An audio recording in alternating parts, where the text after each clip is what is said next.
Assalamualaikum warahmatullahi wabarakatuh. Waalaikumsalam warahmatullahi wabarakatuh. Pemirsa Cahaya TV Banten, alhamdulillah kali ini kita berkesempatan kembali untuk melakukan diskusi dialog bersama salah satu anggota DPRD Provinsi Banten, dan kebetulan beliau adalah unsur pimpinan Wakil Ketua DPRD Provinsi Banten. Kami berterima kasih karena beliau meluangkan waktunya. Kita sapa Pak Yudi Wibowo. Ya, Assalamualaikum. Selamat datang Pak di studio kami, dan terima kasih di balik kesibukan Bapak meluangkan waktu untuk bisa hadir di sini. Siap. Nah, tema kita diskusi atau dialog ini selama insya Allah 50 menit ke depan akan membahas profiling biar kita mengenal lebih dekat sosok keterwakilan dari fraksi Gerindra, Partai Gerindra yang udah 2 periode Pak ya. Alhamdulillah di DPRD Banten, dan tahun ini beliau menjadi wakil ketua di DPRD-nya. Ya. Koordinator Komisi 1 Pak ya. Koordinator Komisi 1. Baik. Pak Yudi, kita ingin mengenal lebih dekat dengan Pak Yudi. Pak Yudi ini dari dapil mana? Kemudian kalau tidak salah saya cek itu 25.000 keterpilihan ya. 20 suara. Ya, 25.000 dari pribadi ya. Betul. Bukan di partai. Bukan. Partai itu 18.000 loh ya. Apa 20? Total suara total partai itu ada 85.000 ya, total suara caleg semuanya. Jadi hampir 90.000 total semua caleg maupun suara partai. Alhamdulillah saya 25.400 atau 600 loh. Ada peningkatan Pak dari tahun? Ada peningkatan, sebelumnya 16.300. Subhanallah, berarti trafiknya naik ya? Alhamdulillah. Bang, Abang di DPRD Banten ini udah kedua periode Bang. Kita ingin mengetahui Abang dari dapil dan zona dapil mana, kemudian misi secara pribadi untuk menjadi anggota DPRD Banten itu seperti apa Bang? Ya. Baik, terima kasih Bang Benny. Jadi alhamdulillah saya masih dipercaya sama masyarakat Tangerang Selatan sebagai dapil saya, karena Tangerang Selatan itu satu dapil, satu kota ya? Satu dapil untuk provinsinya. Alhamdulillah masih dipercaya dan diberikan amanah lah kira-kira begitu untuk menjadi anggota DPRD Provinsi Banten. Yang secara jujur gitu ya, secara jujur kalau saya mau jujur, sebenarnya saya bukan asli orang Banten. Dari Bojonegoro? Ya, saya lahir di salah satu kota kecil di Jawa Timur, namanya Bojonegoro. Ya kan, sekolah dan lain sebagainya, terus kemudian kuliah di beberapa kota, terus sampai ke Jakarta, dan kemudian sampai ke Tangerang. Tapi ada ada siklus kehidupan mungkin, ini percaya atau tidak gitu ya. Jadi saya juga lahir di Bojonegoro, kemudian bersekolah di Surabaya, balik lagi di Bojonegoro, terus kemudian ke Jakarta. Dari Jakarta saya sempat ke Tangerang. Sempat ke Tangerang karena ada saudara pada waktu itu, ya sekitar tahun 90-an lah. Itu begitu besar, sama lagi kehidupannya, bersekolah lagi di Surabaya, ya kan, pindah-pindah kota sampai Jakarta, kemudian ke Tangerang lagi. Kalau waktu itu Tangerang masihan kan, waktu zaman kecil itu. Nah kalau sekarang Tangerang Selatan. Nah situ, kalau dulu masih banyak kebun karet di BSD itu. Nah salah satu kerabat saya itu ada di situ. Nah siklusnya balik lagi, berarti saya balik lagi ke Tangerang, satu kota yang masuk dalam wilayah Provinsi Banten. Dan kita kan pegang juga omongan-omongan orang tua lah, bahwa di mana di bumi dipijak, di situ langit dijunjung. Begitu kemudian mendapatkan restu jadi orang Tangerang, Hmm. terus mendapatkan amanah juga sama orang Tangerang untuk di Banten. Nah, ya niat saya juga untuk mengabdi aja ke masyarakat Banten sebisa mungkin, sesuai dengan tupoksi dan lain sebagainya. Nah, alhamdulillah periode pertama dilalui, dan periode kedua alhamdulillah juga masih banyak masyarakat Banten, bahkan lebih banyak masyarakat Banten masyarakat Tangerang juga yang memberikan suaranya ke saya untuk bisa berlanjut ke periode selanjutnya untuk mengabdi di masyarakat gitu. Nah, ini belum menjawab terkait visi misinya, Bang, atau rencana visi misi membangun kebermanfaatan terhadap ketika jadi anggota DPRD itu mau ngapain gitu. Ya, jadi anggota DPRD itu kan punya 3 fungsi. Ya, fungsi legislasi, ya, membuat aturan dan lain sebagainya, terus fungsi anggaran dan fungsi pengawasan. Nah, tentunya di fungsi anggaran saya punya niat gitu ya, bagaimana kemudian masyarakat Kota Tangerang Selatan dan Banten secara umum itu bisa merasakan dan bisa mendapatkan manfaat dari pajak yang mereka setor. Baik itu lewat pembangunan, baik itu lewat pelayanan publik, pelayanan kesehatan, pelayanan pendidikan dan lain sebagainya. Nah, kebetulan juga saya masuk dalam badan anggaran dan itu yang akan kita perjuangkan. Jadi ya kebermanfaatan buat masyarakat itu kita munculkan dari situ. Nah, kan terus kemudian juga kebetulan juga sempat saya juga menjadi ketua badan pembentukan peraturan daerah di periode lalu gitu ya.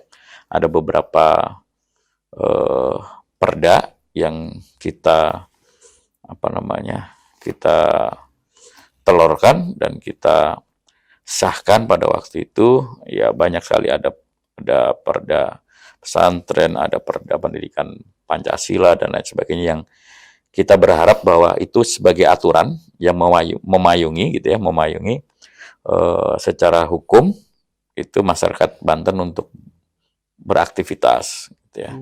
Beraktivitas baik di sektor pendidikan, di sektor dan lain sebagainya. Dan kemarin juga waktu 2020 ya, COVID segala macam itu kan ada satu peristiwa yang cukup membuat ini peristiwa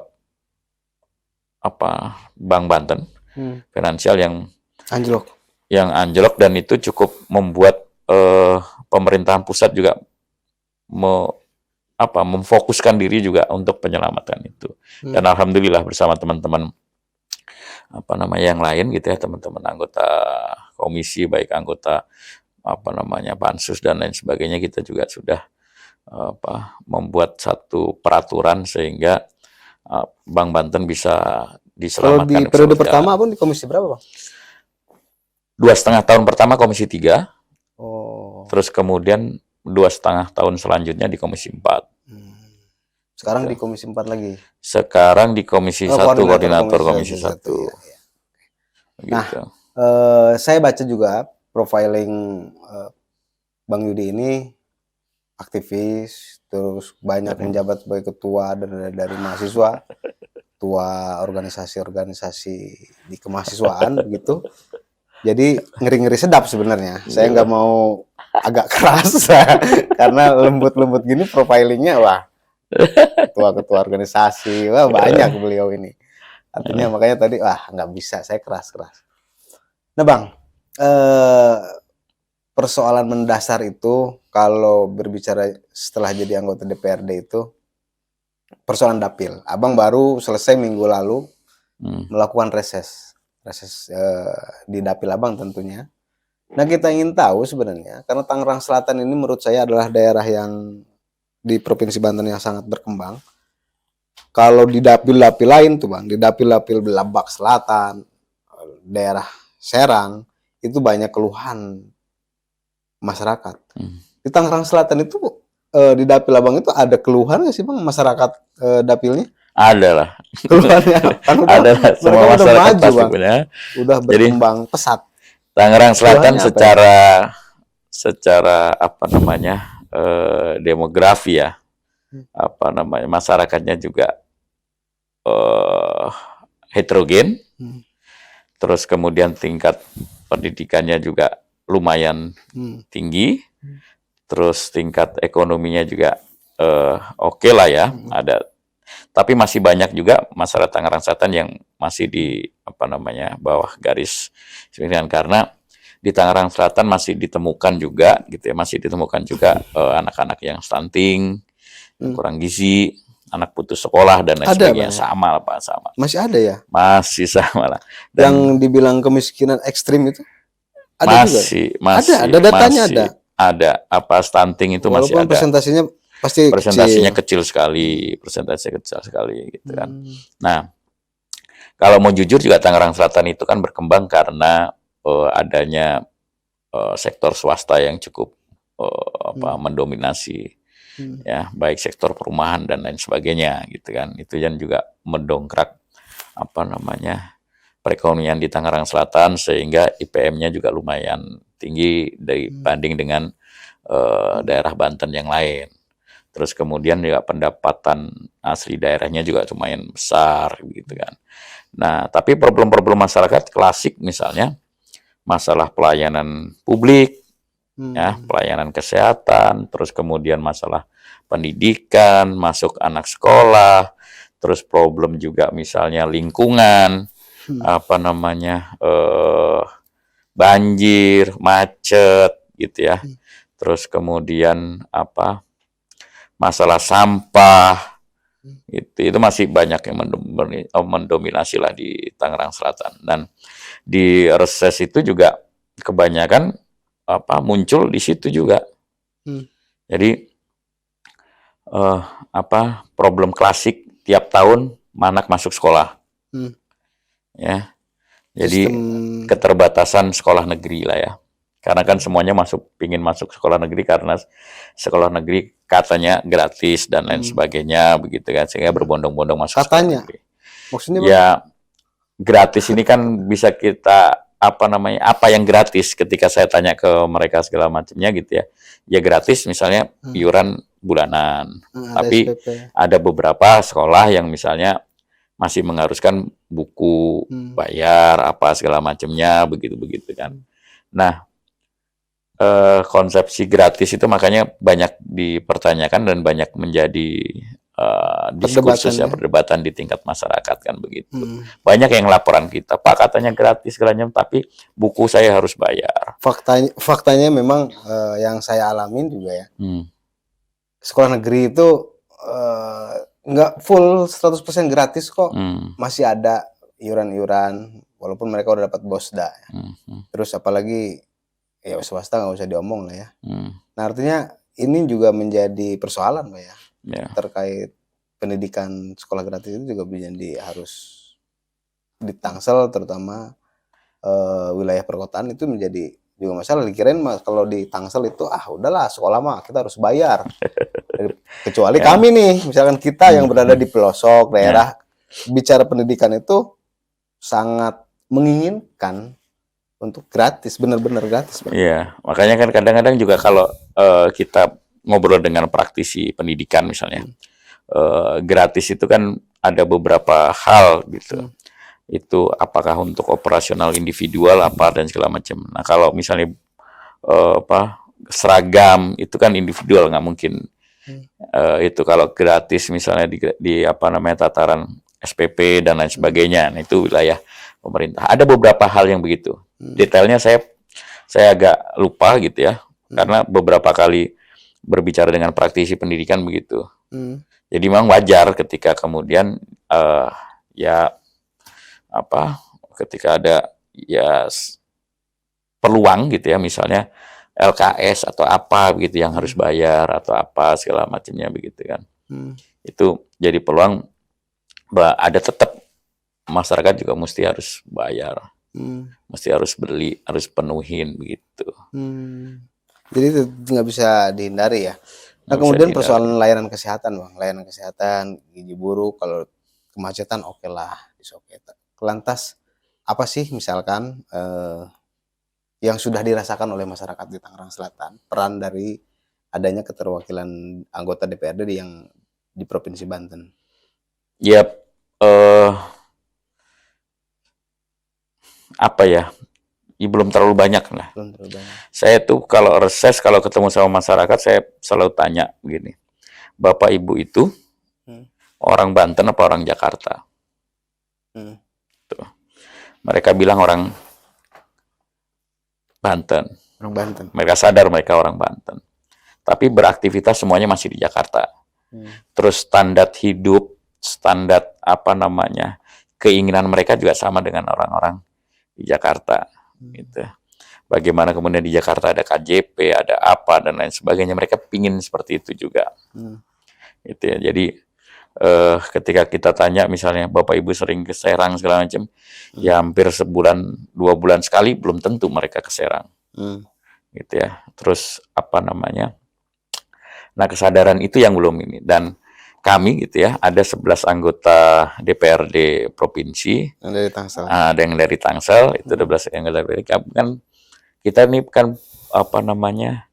Perwakilan masyarakat yang kemudian tidak punya kewenangan untuk eksekusi. Ya. Kita hanya punya kewenangan untuk menyerap aspirasi dan menyampaikan aspirasi tersebut. Gitu ya. Bahwa kemudian kebijakan pemerintah Banten itu lebih diutamakan pemerataan dengan apa namanya? Daerah yang lain, ya kita menerima posisi itu. Ya, kita menerima posisi Selatan, itu. Ya, karena ya kalau mau jujur, kalau PAD Provinsi Banten paling banyak ya Tangerang Raya. Sumber PAD-nya. Sumber PAD-nya, karena PAD-nya kan lebih besar disandarkan kepada apa namanya, pajak kendaraan bermotor. Nah, pajak kendaraan bermotor itu kan banyak memang di Tangerang Raya gitu ya. Tapi kita harus fair bahwa pendapatan itu harus untuk masyarakat Banten, pembangunannya mesti harus merata dan lain sebagainya. Gitu. Jadi kalau mau spesifik misalnya yang dirasakan oleh masyarakat Tangerang Selatan, ya mungkin kehadiran kami 11 orang itu ya belum bisa menjawab banyak sekali permasalahan di Tangerang Selatan, tapi ada beberapa hal yang kita perjuangkan. Misalnya jalan lingkungan, terus apa namanya, yang lain-lain yang sesuai dengan apa tupoksi lah ya, itu bisa kita lakukan. Kalau persoalan perizinan gitu, Pak, itu ada yang jalur dewan nggak, Pak? Gitu. Perda tentang perizinan. Kalau di daerah perkotaan biasanya kan persoalan perizinan. Nah kan perizinan juga kan banyak kewenangannya masuk kewenangan di kota kabupaten. Cukup di kota. Iya, jadi yang kewenangan provinsi ini kan tidak terlalu banyak ya. Apalagi provinsi cuma koordinator juga gitu. Jadi apa namanya, yang kita bisa lakukan untuk masyarakat Tangerang Selatan ya belum terlalu banyak. Karena memang kita dibatasi oleh kewenangan. Gitu. Beberapa kali, Bang, saya itu suka mengikuti kegiatan, saya melakukan peliputan media, anggota-anggota DPRD yang melakukan reses. Termasuk di Tangsel, Bang. Saya pernah di beberapa kali lah ikut. Keluhan-keluhan masyarakat di sana itu memang sampah yang dominan, itu kemacetan sama banjir, jalan lingkungan sih nggak terlalu. Jalan lingkungan itu yang paling dominan waktu saya ikut reses di Tangsel itu meliput memang masyarakat di sana itu sampah, Bang, yang paling sering muncul. Nah, lantas sampah itu penanganannya memang harus seperti apa, Bang, kalau di Tangsel? Ya, klasik lah ya, di kota-kota yang padat penduduknya itu problem sampah pasti ada gitu ya. Nah, di Tangerang Selatan itu kan memang ya kita dengar berapa waktu terakhir ini gitu ya, itu kesulitan juga kemudian membuang Nah, sampah yang ada. Karena di Tangerang Selatan itu ada Cipecang misalnya, ada hmm, Cipecang, dan itu apa namanya, sudah berapa kali juga mendapatkan apa, bukan respon negatif tapi protes dan warga ya, hmm, masalah bau, masalah apa dan hmm, lain hmm. sebagainya gitu ya. Sedangkan produksi sampah itu kan Tiap hari. setiap hari pasti ada. Nah, di provinsi itu kan kemarin juga kita di waktu pembahasan rencana pembangunan jangka panjang gitu Hmm, ya, kita juga ada muncul ide untuk membuat apa namanya, TPS regional hmm, ya, TPS regional. Nah, yang kita harapkan gitu ya, itu bisa kemudian ya mengurangi penumpukan hmm, sampah gitu ya di tempat-tempat, di TPS-TPS yang ada di kota kabupaten. hmm, Nah kan, nggak hanya di Tangsel juga, di kota Tangerang ada di Rawakucing juga, itu udah menurut kita juga harus ada penanganan khusus gitu ya. Nah, hmm, selain ada tempat pembuangan sampah, saya pikir juga eh, pengaktifan hmm, bank-bank sampah yang ada di lingkungan itu penting sekali. hmm. Bagaimana kemudian masyarakat itu mulai dari rumah kita sudah ajarkan bagaimana caranya membuang sampah dan memilah sampah. Hmm. Sampah yang bisa diurai, sampah organik dan anorganik segala macamnya. Kalau membuat seperti halnya Cilegon, Bang, itu nggak memungkinkan ya? Membuat Cilegon, TPSA pengolahan limbah sampah yang kemudian ada tempatnya gitu. bisa. Bisa Itu memungkinkan. sangat memungkinkan sebetulnya. Hmm, Cuman kan memang itu tergantung dengan policy dari pemerintahan apa namanya, terkait ya hmm. setempat gitu. Kepemimpinan wali kotanya ya. Ya, wali kotanya apa segala macam, Hmm, apakah sampahnya akan dibuat begitu atau enggak. hmm, Karena ya semuanya juga sudah pernah belajar banyak, ada hmm, yang sudah kunjungan ke Eropa lah, bagaimana cara hmm. apa namanya menangani sampahnya, terus banyak orang-orang luar negeri juga berkunjung ke kita gitu kan.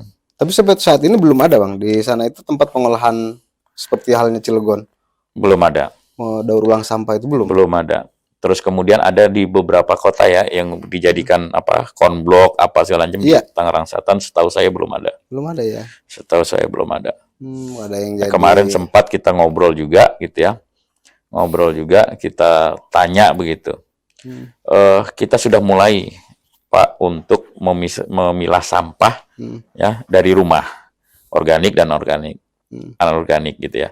Tapi ketika kita tanya misalnya, terus kemudian membuangnya seperti apa? Yaitu diambil oleh ya apa namanya, truk-truk sampah itu, dan di sana dicampur lagi gitu. hmm, Jadi plastik-plastiknya udah dimasukin aja ke dalam. hmm, Ya kan jadinya sama aja gitu. hmm, Sudah dipilah di apa rumah, hmm, masuk ke truk juga jadinya gabung, dibuang begitu saja. hmm, Nah, seharusnya juga pengaktifan apa namanya, TPS 3R apa segala macam itu yang di tingkatan lingkungan segalanya penting. hmm, Ya, edukasi masyarakat, membuat komunitas-komunitas bank sampah, komunitas-komunitas masyarakat yang peduli sampah gitu, hmm, sehingga bisa memilah di lingkungan mereka gitu kan. hmm, Karena ada yang diolah di lingkungan mereka itu bisa mendapatkan juga apa namanya, value, hmm, mendapatkan apa apa ya, bisa bernilai untuk masyarakat setempat hmm, gitu. Jadi kayak sampah karton misalnya itu bisa dijual, bisa dia hmm, daur ulang jadi kertas, bisa jadi apa namanya kerajinan dan lain hmm, sebagainya. Tapi memang butuhkan apa namanya, membutuhkan kerjasama yang baik antara lingkungan, masyarakat yang peduli sampah, hmm. terus model kreativitas juga anak-anak muda dan lain sebagainya, dan kebijakan pemerintah setempat. Oke, itu persoalan sampah. Mudah-mudahan ada ke depan ada Siap. solusi-solusinya. Sekarang saya ingin tahu tentang tingkat pengangguran di Tangerang Selatan Hmm. yang merupakan daerah maju. Tingkat pengangguran itu juga sering menjadi persoalan di dalam aspirasi-aspirasi masyarakat Hmm. itu untuk akses mendapatkan pekerjaan. Hmm. Abang melihat mereka sudah cukup sedikit kah tingkat pengangguran atau masih Ya tinggi? tingkat kalau saya apa namanya nggak bisa memotretin karena saya tidak tidak tidak memiliki data yang pasti untuk di Tangerang Selatan, tapi tingkat pengangguran terbuka untuk masyarakat Banten itu kan cukup tinggi. Nah, yang saya rasakan juga ini banyak kader-kader segala macam yang juga masih belum bekerja. Nah, setiap kita reses gitu ya, itu pasti mereka juga bilang seperti itu. Pak, di Tangerang Selatan banyak sekali investasi, baik perkantoran, baik restoran, ya, baik outlet minimart begitu. Tapi masyarakat kita gitu ya, apalagi masyarakat sekitar itu tidak bisa merasakan itu.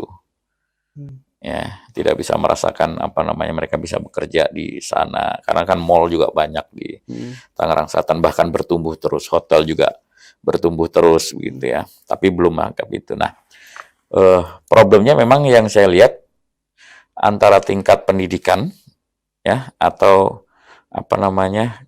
kejuruan dan lain sebagainya itu tidak bisa memenuhi syarat-syarat investasi yang masuk. Padahal BLK juga ada di Tangsel itu. BLK provinsi ada, Tangsel. tapi kan sampai sekarang tidak berfungsi semaksimal mungkin itu BLK itu. Nah, ya kita berharap sebetulnya dengan pemerintahan ke depan Tangsel maupun provinsi itu bisa berkolaborasi, ya bisa berkolaborasi dan memberikan ruang seluas-luasnya buat masyarakat Banten, pemuda-pemudinya gitu ya, itu untuk bisa berkarya di daerahnya sendiri. Gitu ya. Kalau kemudian syaratnya adalah pendidikan vokasional dan segala macam, ayo kita coba lakukan itu gitu. Misalnya di Banten ini ada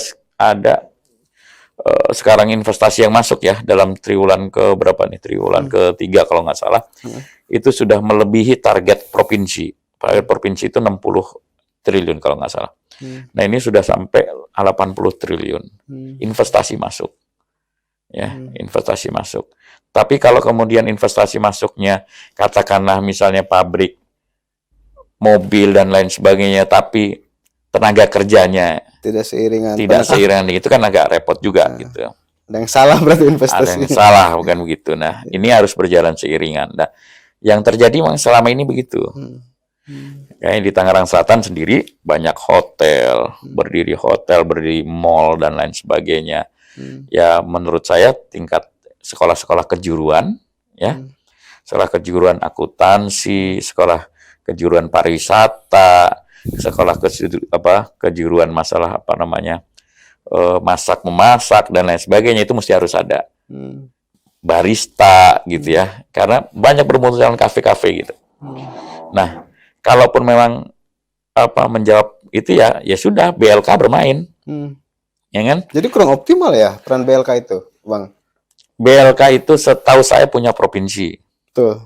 Ya, tapi untuk untuk mengoptimalkan peran dan lain sebagainya, saya melihat masih kurang karena ada gedung yang sudah dibangun sampai sekarang juga masih belum termanfaatkan dengan baik. Oke. Nah, kita memasuki keingintahuan tentang pengalaman yang menarik, yang unik.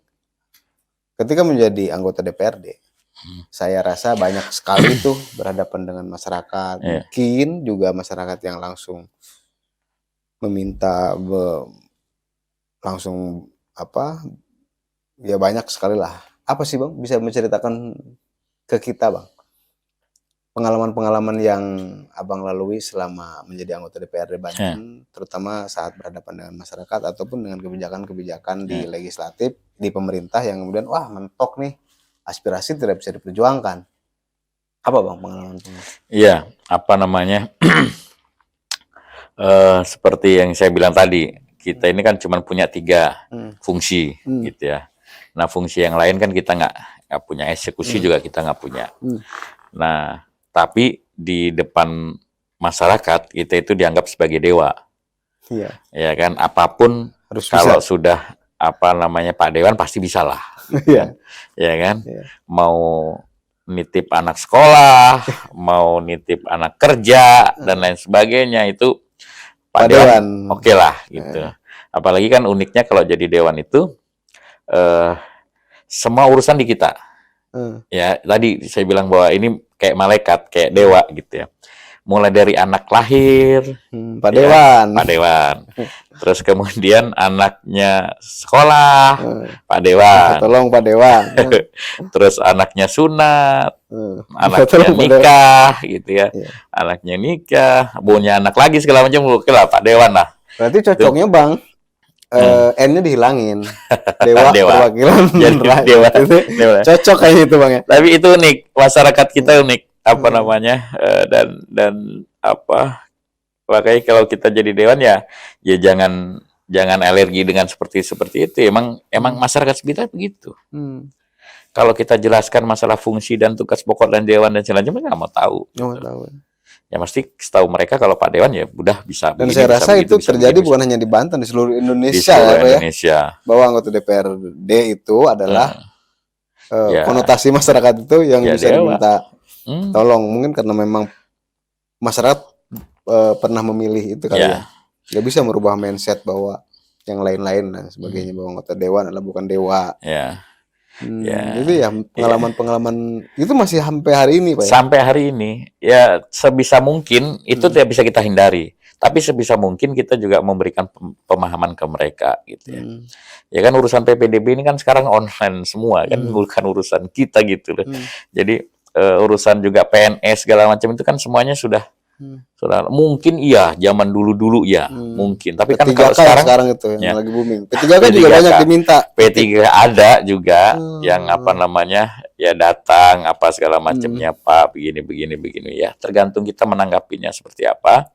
Terus penyelesaiannya juga seperti apa, karena satu ya nggak bisa kita sebagai dewan nggak punya fungsi eksekusi. Gitu, nggak punya fungsi eksekusi, apalagi sekarang semuanya good governance apa dan lain sebagainya itu kan didorong untuk online sehingga tidak ada intervensi dari manapun kan begitu kan. Nah itu mesti kita jelaskan ke masyarakat gitu. Dan uniknya di situ nggak bisa kita hindari, nggak bisa kita kemudian pergi apa segala macam nggak diurusin, nggak, tetap harus ditampung, tapi kemudian juga diberikan penjelasan yang apa namanya yang rasional gitu. Bang, perolehan 25.000 suara yang memilih Abang itu lumayan tinggi loh Bang. Ya alhamdulillah. 5 besar itu kalau saya lihat. 5-6 ya, besar masih banyak yang 70, ada yang 30 juga ada. Iya, artinya kalau dikelompokkan di masuk 16 besar ya. Ya gitulah. Di bawah 10 besar lah. Mahal Bang ya, untuk menjadi anggota DPRD itu biayanya juga mahal Bang. Jadi gini, kalau kita apa namanya bukan bersombong diri, tapi kalau kita kerja buat masyarakat itu hanya 5 tahun sekali, pasti kos besar. Ya alhamdulillah gitu ya, alhamdulillah kemarin itu kan kita karena kita punya reses, kita punya sosper, kita punya apa namanya beberapa hal yang sudah diperjuangkan lewat reses dan lain sebagainya, alhamdulillah masyarakat itu memahami itu. Jadi kos politik, kalau saya kemarin mohon maaf bukan sombong ya, kos politik ya untuk apa namanya pertemuan, untuk apa dan lain sebagainya, karena alhamdulillah selama 5 tahun kemarin itu tidak berhenti untuk turun ke masyarakat. Kalau ada undangan, kondangan, dan lain sebagainya. Terus kemudian saya bilang tadi tuh anaknya sunat, anaknya nikah, apa segalanya kita datang. Terus kemudian reses kita jalankan, ya, sosper kita jalankan, dan itu selama 5 tahun. Ya insya Allah nggak terlalu besar. Nggak terlalu besar ya? Ya, insya Allah nggak terlalu besar. Karena kalau kita ya saya sering diskusi di luaran itu, kita hitung-hitungan untuk menjadi anggota DPRD itu butuh kos untuk tingkat provinsi 5 miliar. Untuk 5 miliar ini, sementara gaji pendapatan pokok itu nggak nyampe, kalau dikali 5 tahun waduh cuman balik modal doang, bahkan minus katanya. eh, Ini dari mana nih anggota DPRD? eh. Sampai Ya, segitunya kita apa namanya itu. Jadi luar. ya alhamdulillah saya Eh, dulunya apa bukan aktivis, pasifis kali ya. eh, Lebih ke pasif. Jadi kita punya punya sedikit yang masih melekat diri kita, idealisme dan lain sebagainya, bahwa keresahan kita terhadap apa kos politik yang terlalu besar, money politik dan lain sebagainya, begitu kan. Itu yang kemudian mendorong kita untuk ya 5 tahun kemarin kalau ada kesempatan turun ke masyarakat, apalagi kemudian yang dibiayai oleh APBD, reses, sosper, segala macamnya, benar-benar diturunkan ke masyarakat gitu ya, benar-benar kita ketemu, dan saya yakin masyarakat itu tidak semuanya juga apa namanya pragmatis, ya semuanya pragmatis, karena kebutuhan mereka begitu, mereka kan sering apa namanya curhat ke kita, ya Pak sana kalau udah jadi lupa. Iya.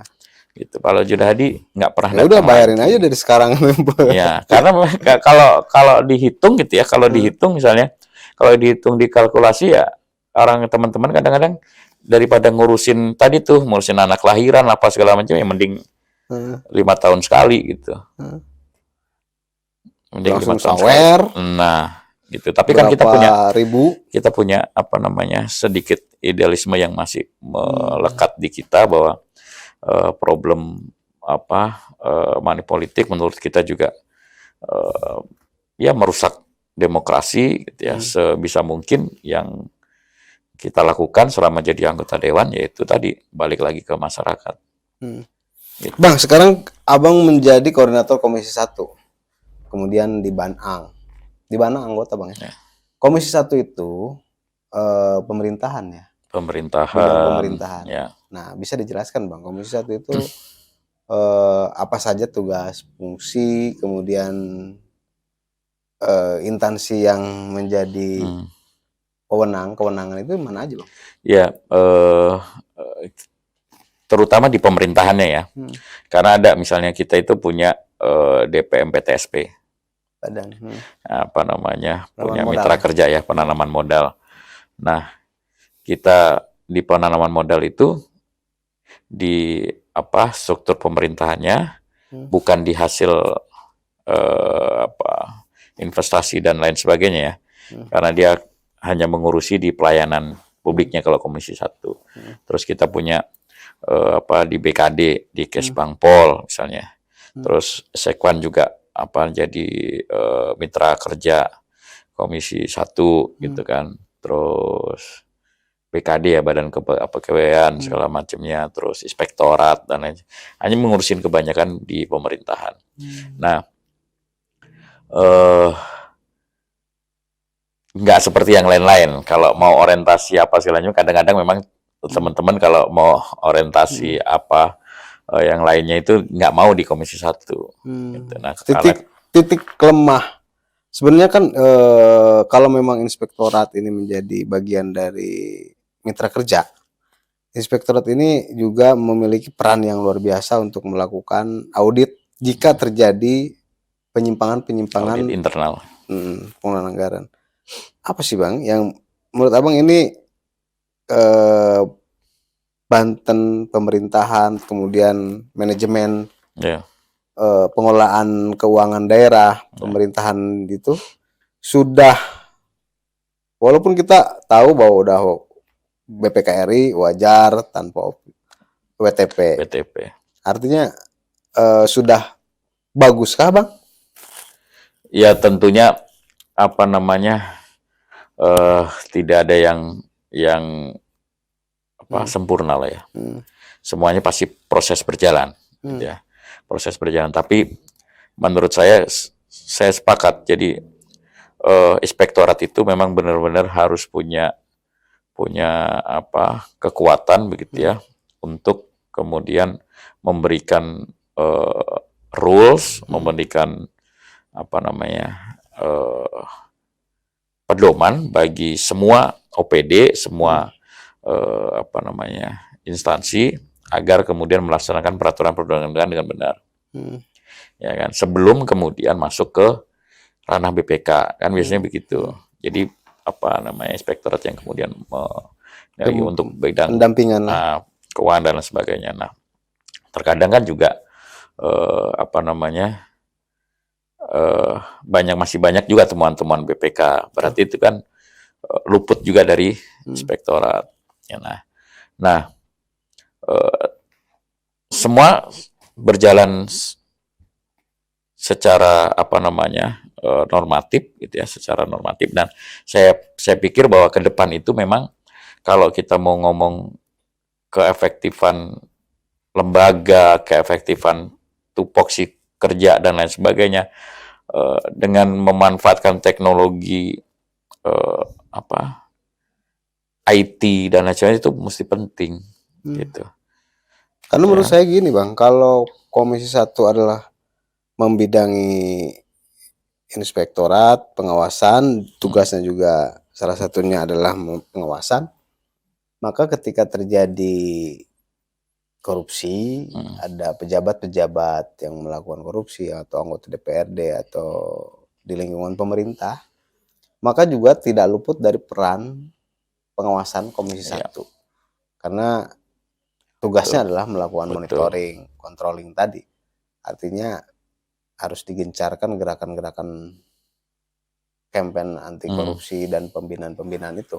Walaupun memang Pemprov saat ini kita pantau juga sudah sering kali melakukan pencegahan-pencegahan melalui sosialisasi seperti itu Bang. Karena tingkat kerawanan kan masih tinggi. Banten lebih dikenal dengan provinsi yang sering melakukan korupsinya. Langkah apa nanti Bang yang kira-kira harus dilakukan ke depan ketika Abang sudah menjadi koordinator Komisi 1?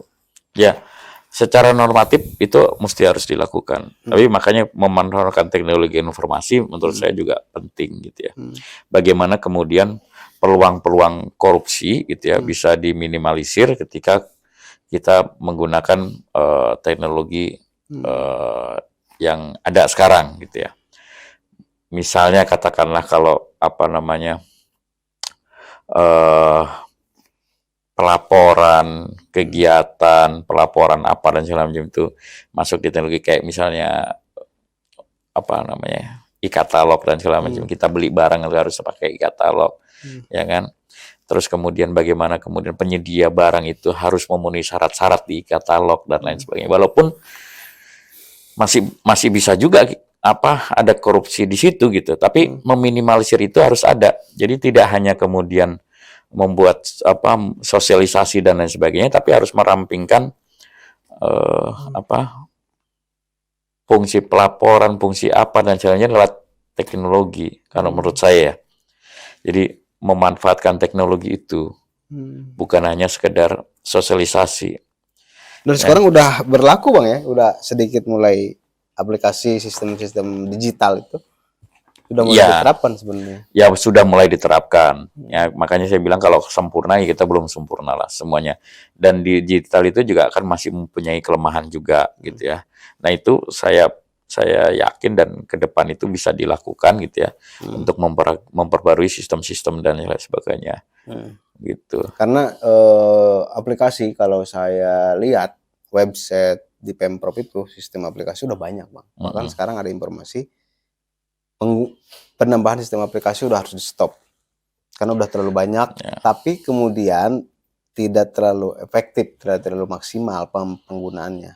Itu juga menjadi PR Bang, masukan bahwa Kominfo menyatakan aplikasi ini udah harus di stop, udah terlalu banyak. Hampir setiap OPD punya aplikasi. Tapi pada pelaksanaannya aplikasi ini tidak sesuai apa yang diharapkan. Tidak sesuai fungsinya. Nah kemudian Bang, tadi menyinggung mungkin ini di luar Komisi 1 tentang keberadaan Bank Banten. Bank Banten itu masih sampai hari ini masih menjadi trending pemberitaan yang menarik. Ada informasi kalau tahun ini Bank Banten tidak posisinya 3 triliun, itu akan menjadi BPR. Apa aja tuh 3 triliun itu? Modal dasar. Modal dasarnya akan turun menjadi BPR. mohon izin, bisa Abang, mungkin Abang lebih punya banyak informasi karena pengalaman sebelumnya. Gimana Bang? Ya, sejak periode yang lalu, waktu di Komisi 3, saya udah pernah mengingatkan, waktu kita penyelamatan Bank Banten itu lewat penyertaan modal, terus kemudian membuat perda dan lain sebagainya, itu kita sudah ingatkan bahwa ada kewajiban bank ya seluruh Indonesia, bukan hanya Bank Banten, itu untuk memenuhi modal dasar 3 triliun. Itu kan aturan pemerintah pusat ya. Nah, itu juga harus dipikirkan. Kan itu kan bukan hal yang mudah. Dan ini juga tidak hanya jadi problem dari Bank Banten, banyak lagi problem-problem bank-bank daerah, terus bank-bank swasta gitu ya, yang lain juga harus memenuhi permodalan itu. Nah, pemerintah pusat gitu ya lewat OJK dan lain sebagainya itu kan selalu memberikan pendampingan terhadap bank-bank dan lain itu. Nah, yang saya tahu Bank Banten ini kan sekarang menjalin kerjasama dengan Bank Jatim kalau tidak salah dalam kerangka menyatukan core bisnis, terus pemenuhan juga di modal 3 triliun. 3 triliun tadi modal dasar itu. Nah, perkembangannya seperti apa? Kemarin di 1 bulan yang lalu kalau nggak salah udah ada penandatangan KUB dan lain sebagainya dengan Bank Jatim ya, kerjasama dan lain. Tapi kan masih berproses itu. Dan memang aturan dari pemerintah pusat ya 2024 ini harus terpenuhi. Kalau tidak ya akan turun menjadi bank perkreditan rakyat begitu. Tapi ini kan udah November Bang. Beberapa minggu yang lalu saya masih mendapatkan informasi nilai modal kas dasar itu, dasar itu belum terpenuhi. Abang udah dapat informasi? Belum. Tapi skema KUB itu, skema KUB jadi kan KUB dengan Bank Jatim itu kan tidak kemudian serta-merta Bank Banten menginginkan sama Bank Jatim. Tapi itu kan juga ada intervensi OJK, intervensi pemerintah pusat gitu ya. Bank Banten untuk ke depan dan segala macam bisa ber-KUB dengan Jatim. Masalah prosesnya gitu, proses KUB-nya, proses perjanjiannya seperti apa, kan masih butuh banyak penilaian dan lain sebagainya. Tapi saya yakin bahwa bank-bank, terutama bank-bank pemerintah itu pasti akan menjadi perhatian khusus dari pemerintah pusat. Karena kalau ada sampai kemudian bank daerah gitu ya, bank-bank daerah, bank pemerintahan daerah itu turun ke BPR, itu pasti akan ada gejolak di sistem keuangan kita dan menjadi presiden buruk untuk ke depan, kira-kira begitu. Pasti ada, tapi kita tunggu bagaimana skema-skema sampai akhir tahun ini. Sampai akhir tahun ini. Rapat pemegang saham itu ya, laporan saham akhir. RUPS. Nah kemudian Bang, di menit terakhir ini karena memang kita terbatas waktu, mohon izin closing statement. Tapi kemudian saya ingin mempertanyakan lagi, meminta closingnya. Sejauh mana kemudian bahwa peran Komisi 1 akan berfungsi dengan baik, dan kemudian bagaimana trust masyarakat terhadap anggota DPRD juga bisa menjadi baik, tidak menjadi konotasi udah ini hanya proses tidak bisa diandalkan. Untuk karena pengaruh DPRD kemudian terhadap eksekutif untuk melakukan pengawasan itu kan sangat melekat. Tapi hari ini tingkat pengangguran tinggi, korupsi tinggi, ini kan tidak semena-mena. Ini eksekutif bebannya, kan nggak gitu juga Bang. Peran anggota DPRD juga dibutuhkan untuk menekan bagaimana pengangguran itu tidak lagi tinggi. Gitu Bang. Silakan. DPRD itu kan masuk dalam penyelenggara pemerintah daerah. Memang tidak sama dengan DPR RI gitu ya. Jadi DPRD itu masuk dalam penyelenggaraan dan DPRD bersama dengan pemerintah daerah, baik bupati maupun apa namanya gubernur sesuai dengan tingkatannya, itu apa namanya punya peran gitu ya untuk membuat legislasi, membuat anggaran dan pengawasan. Nah, memang benar bahwa semuanya tidak bisa diserahkan kepada eksekutif karena pembahasan APBD juga pasti melibatkan lembaga legislatif gitu, bahkan aturan juga sama gitu kan, aturan juga sama. Nah, saya berpikir bahwa peran serta masyarakat, peran serta pemerintah dan lain sebagainya ini harus sinergi. Baik juga perusahaan yang lain, media, teman-teman apa namanya LSM dan lain sebagainya itu bersama-sama kemudian menjalankan fungsinya masing-masing gitu ya. Itu untuk apa membuat satu daerah terutama Provinsi Banten yang kita sekarang ada di sini gitu ya, itu untuk lebih maju lagi. Bahwa kemudian ada masih ada kekurangan dan lain sebagainya itu bisa kita jadikan satu apa namanya pengalaman untuk membuat ke depan Banten lebih maju. Kekurangan pemerintah, kekurangan DPR, terus apa namanya hasil-hasil yang apa tidak bagus, pengangguran masih banyak, masyarakat miskin masih banyak dan lain sebagainya.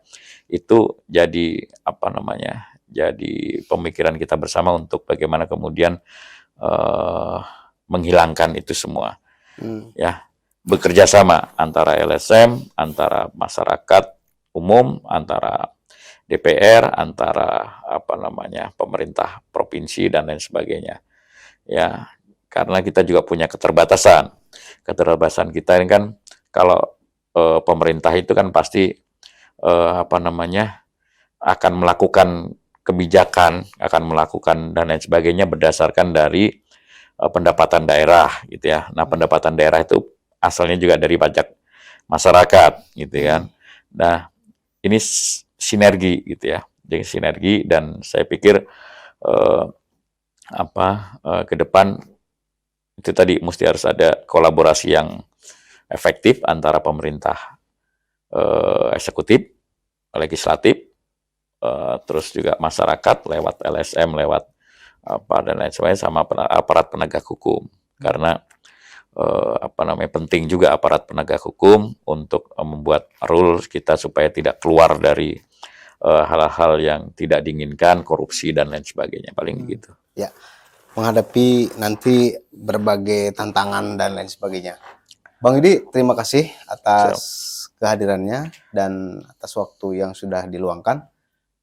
Pemirsa Cahaya TV Banten, demikian. Mudah-mudahan ini membawa manfaat buat kita semua dan saya yakin ini akan memiliki dampak positif terhadap masyarakat luar. Saya Benny Hendrianda mohon izin. Billahi taufiq wal hidayah. Wassalamualaikum warahmatullahi wabarakatuh. Waalaikumsalam warahmatullahi wabarakatuh. Siap.